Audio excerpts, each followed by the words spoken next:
Assalamualaikum warahmatullahi wabarakatuh. Perkenalkan, nama saya Laditri Sustia Syarifah dengan NIM 112110344.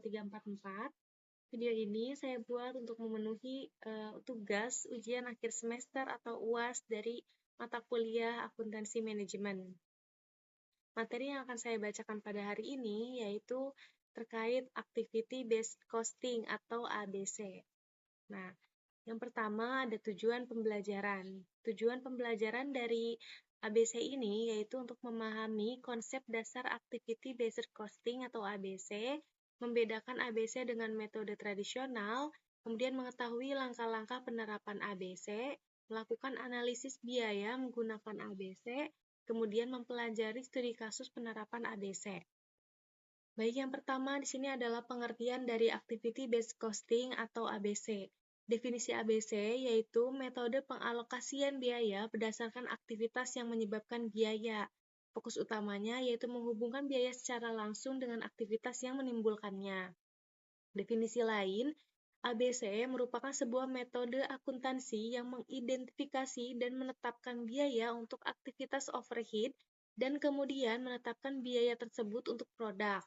Sistem Activity Based Costing ini mempunyai hubungan antara biaya, aktivitas overhead, dan produk yang diproduksi. ABC ini memfokuskan pada biaya yang melekat pada produk berdasarkan aktivitas untuk memproduksi, mendistribusi, atau menunjang produk yang bersangkutan. ABC Costing ini mengalokasikan biaya overhead berdasarkan aktivitas tertentu.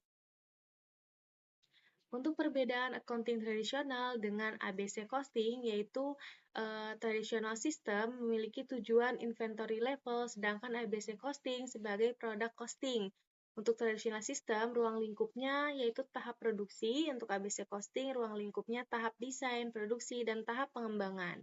Untuk traditional system berfokus pada biaya bahan baku dan tenaga kerja langsung, sedangkan ABC costing berfokus pada biaya overhead. Traditional system ini memiliki periode akuntansi, sedangkan ABC costing ini periodenya daur hidup produk. Nah, traditional system ini memiliki teknologi yang digunakan yaitu metode manual, sedangkan ABC costing yaitu komputer telekomunikasi. Selanjutnya ada konsep dasar activity based costing. Aktivitas atau activities yaitu tugas atau proses yang menyebabkan biaya.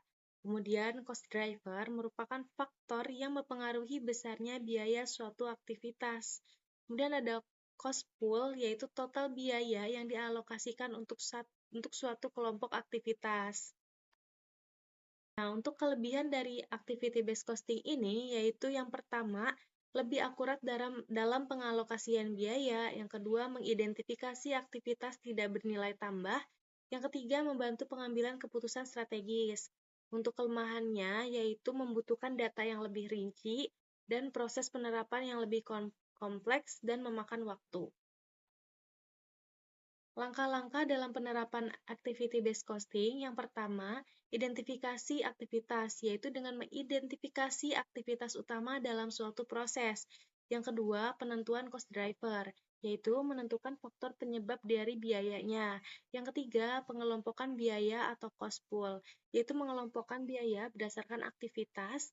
Yang keempat, menghitung tarif per unit cost driver, yaitu total biaya aktivitas dibagi jumlah cost driver.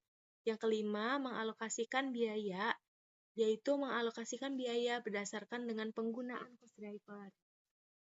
Selanjutnya, ini merupakan contoh studi kasus dari activity based costing, di mana terdapat suatu perusahaan ABC manufaktur. Informasi yang kita dapatkan yaitu mereka memproduksi dua produk, yaitu produk A dan produk B. Aktivitas utamanya yaitu pengaturan mesin, inspeksi produk, dan pemasaran. Data yang diberikan yaitu dengan biaya pengaturan mesin sebesar 100 juta rupiah atau cost drivers dibagi jumlah pengaturan. Nah, kemudian ada biaya inspeksi yaitu sebesar 60 juta rupiah. Cost driver merupakan dibagi jumlah inspeksi. Kemudian ada pemasaran yaitu 40 juta rupiah, cost driver unit produk. Baik, di sini ada tabel data aktivitasnya, di mana aktivitas pengaturan mesin memiliki total biaya 100 juta rupiah dengan cost drivernya 200 pengaturan, untuk produk A sebanyak 120 produk dan produk B 80 produk. Untuk inspeksi produk, total biayanya yaitu 60 juta rupiah, cost drivernya itu ada 300 inspeksi untuk 180 produk A dan 120 produk B. Kemudian aktivitas yang terakhir yaitu pemasaran, di mana total biayanya yaitu 40 juta rupiah dengan cost drivernya yaitu 10.000 unit untuk 6.000 produk A dan 4.000 produk B. Kemudian perhitungan dari contoh soal di atas, yaitu yang pertama, mari kita menghitung untuk tarif per cost drivernya terlebih dahulu, yaitu tarif pengaturan mesin 100 juta rupiah dibagi dengan 200, yaitu 500.000 per pengaturan. Untuk tarif inspeksi, yaitu 60 juta rupiah dibagi 300, sama dengan 200.000 per inspeksi. Kemudian ada tarif pemasaran, di sini ada 40 juta rupiah dibagi 10.000, hasilnya adalah 4.000 per unit. Yang kedua, kita mengalokasikan biaya untuk produk A terlebih dahulu, di mana pengaturan mesin 120 dikali 500.000, yaitu hasilnya 60 juta rupiah. Untuk inspeksi 180 dikali dengan 200.000, hasilnya 36 juta rupiah. Kemudian ada pemasaran, yaitu 6.000 dikali 4.000 rupiah, hasilnya 24 juta rupiah. Total biaya produk A yaitu 120 juta rupiah. Untuk produk B, yaitu pengaturan mesin, adalah 80 dikali 500.000, hasilnya adalah 40 juta rupiah.